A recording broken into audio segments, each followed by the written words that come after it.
observation, a question, or a reflection back for Mary? Yes, John.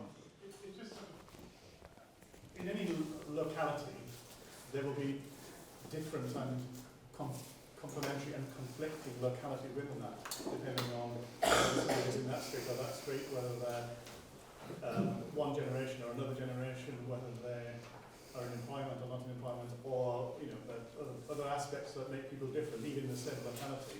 So how do you relate to, embrace, hold those together as the local without actually favouring one and disempowering the other? So I'm going to repeat the question just so we get it on the recording. So if I understood it, John, it's really a question about how there are always lots of sort of sub-localities within a single locality, and how do you ensure in some way that you're doing something that is genuinely embracing of all and inclusive of all, rather than favouring one or two of those sub-localities? Mary? I think it's a really great observation. I think it's really true. And I don't think actually that everything we do can relate to every subculture. I think if you try to do that, probably you would be kind of watering down your offer and not making it rich enough. But I think it's a really good observation. The people that I organise the iftar with, the people are kind of around about my age. They have been to see me more recently to say they're really, really concerned about their young people following the 7th of October. They're concerned about how they can speak to their young people in ways that don't radicalise their young people. So as different generations, they have a really different view of the response to that conflict. So I think it's about having really good conversation, listening really, really carefully, not making assumptions that what fits that person that you're talking to applies to everybody else. Because part about recognising the incarnation, I think, is our uniqueness even within a community. So I think it's a really good and important observation, but I don't think on any one initiative you could hope to hit everybody. And I think that because all of our resources are limited, sometimes you have to make a choice and you have to say, for now, this is what our shared focus will be, with the hope that in another time you can return to a different sector. Thank you very much for the question. Okay, thanks, Mary. Different observation or question? I just loved your prayer poem about everywhere hurts. Yes. I'm sorry, I've got no voice. And it was that beautiful idea that actually it doesn't matter where you touch. There are people hurting. I work in the prison context, and most people think people belong in prison because they're bad. And actually, they hurt. They really hurt. They are very broken. Thank you. You won't know this, but before I was a priest, I was a prison governor. So, when I applied for this job, I didn't really meet the person specification, but I made a pitch from my work in the prison service and about the need for prisoners to be reconciled to themselves. And all of us need that, right? It's not just prisoners, but I absolutely agree with you. Thank you. Great, thanks so much. Yeah, Myra. I was in a lot of talking about the 5 marks of mission as strands in a rope. It's very easy to see how this fits into 3 and 4, marks 3 and 4. But how do you bring marks 1 and 2 in when you're working with the local, working with other people? And marks 1 and 2 being about sharing the gospel. And teaching, nurturing. Yeah. Sorry, just assuming these guys know all the marks of mission. Of course they do. And never forget Mark 5, obviously, treasure in the earth. You'll be very pleased to know, breaking news, that Coventry Cathedral is very confident about preaching the gospel. And I think, one of the really interesting things about interfaith work is, so are our Jewish and Muslim brothers and sisters. And actually, opportunities like scriptural reasoning enable us to sit together and tell our stories in a way that's enriching. And that's not about seeking to convert, it's about seeking to understand. We have we place a really high value here on our preaching. We are ambitious about what we do in our preaching and teaching. So there's no reticence and no shame. And actually, people come to us because they want to hear that. So the things that I was emphasising was sort of the more incarnational things because of the context of a presentation, but there is no shame and no reticence at all. And how do we speak of Christ in those incarnational things? Well, I think that when we held the iftar, for example, I spoke to our 850 guests about hospitality, about how Christ feeds us in bread and wine. So I think it's about flexing to the situation, right? And so there was a meal. So I talked about a meal. I spoke a bit about Abraham and the visitors who came to him. So I think it's about, it's what Paul says, isn't it? About, you try by all means to share your gospel to the different contexts. Thank you.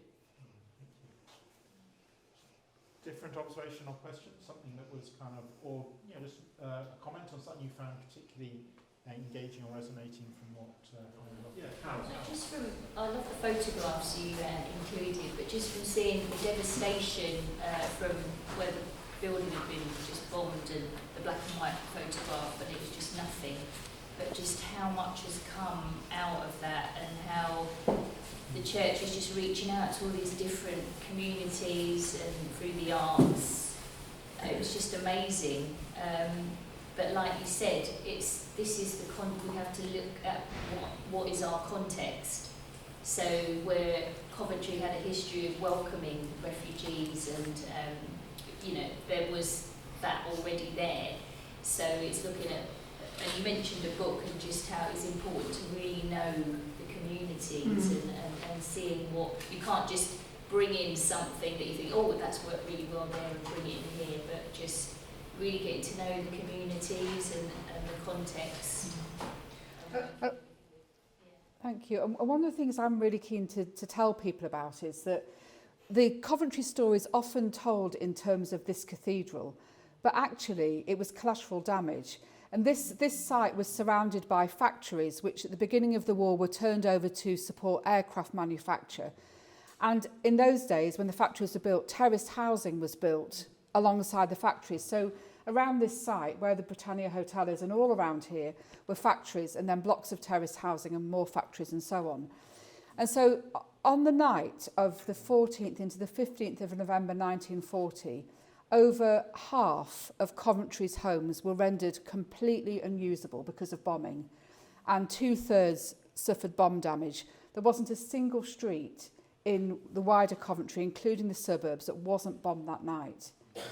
And so one of the things I think that John mentioned, Provost Howard said, was that the cathedral had shared in the city's crucifixion. And so what remains in the ruins remains a symbol for the people of Coventry, of their story.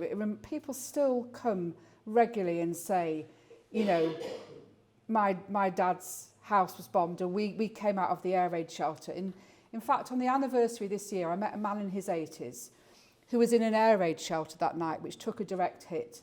And his older sister threw herself on top of his body. He was a little boy, and she died, and he lived. It's a current story. It's really contemporary for people. And I don't ever want just to talk about the cathedral. I want to talk about the homes and the factories and the firemen who died, because that's in the DNA of the city so powerfully. Yeah, Philip. There's a question on from that. When we were wandering here this morning, we were talking about the architecture and the way, in some ways, it was thrown up and it's not necessarily the most attractive. And yet, one thing I noticed was how clean the streets are. Because coming from Scunthorpe, they're not. As you remember. The litter is appalling in Scunthorpe. And I just wonder if there is that sort of respect because of what happened then and because the need to grow and to rebuild and to be reconciled. Do you think that might be something to do with that? Or is that a sign of that? It might be. I think Coventry's self-understanding is you knock us down and we'll just get up again. And in a way, that's a good we're but it also anticipates being knocked down. So there is a kind of a shadow side to that, I think. But there is a real pride in the city. And we're in the FA Cup semi-final. I'm told. I mean, I don't want to sound in any way cynical, but perhaps you walk through when the street cleaners had done their hard work. because it is a city with a lot of serious social problems. We have a real problem with knife crime in the city. It's not a safe place to be. There's been a spate recently of serious sexual assault on young women walking home, massive student population, so therefore quite a lot of vulnerable young women. So it is a city with real challenge. But I'm glad that the streets were clean. That's One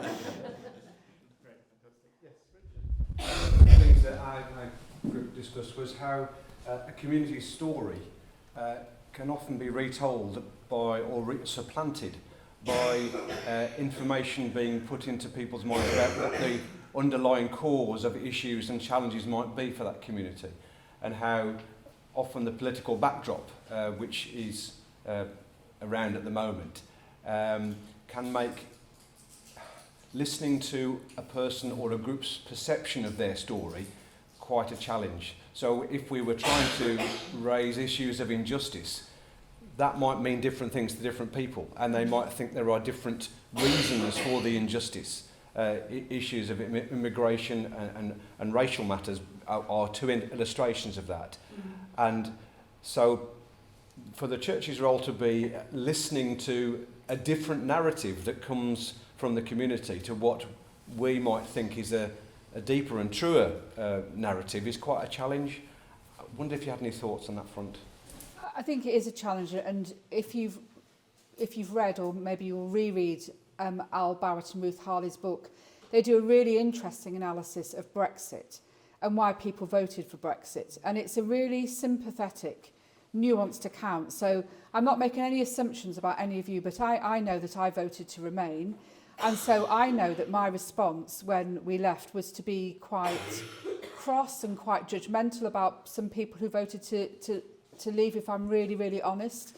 And when I reread that part of the book in preparation for this, I was really challenged by my 2016 response to Brexit, because actually they provided a really sympathetic, strong account of why that really felt like the best. And so I think it's exactly as you say, that we have to be prepared to be discomforted and to hear the challenge. I would also say that part of our role is to tell a different story. Jeanette Winterson, when she was doing the Wreath lecture a few years ago, said that society changes when we tell the story again. And I think that telling the story again is part of our prophetic role. And so when Russia invaded Ukraine 2 years ago, Coventry City Council broke off all its twinning with Russian cities. The brand for Coventry is a city of peace and reconciliation. They broke off all their twinning, and they contacted us and said, we want you to do the same. And we said that we wouldn't do that. And we put out a statement saying that we would maintain our relationships with churches in Russia and churches in Ukraine, because we believe that a condition for reconciliation is to have the possibility of conversation open. So sometimes absolutely it is allowing yourself to be discomforted by a different story that you find difficult to identify with, and other times I think it's about telling a different story. Well, Mary, it has been just a real treat to listen to you this morning. Thank you for all the work you've put into preparing and for all that you've offered us. It's been a real blessing. So let's show our appreciation.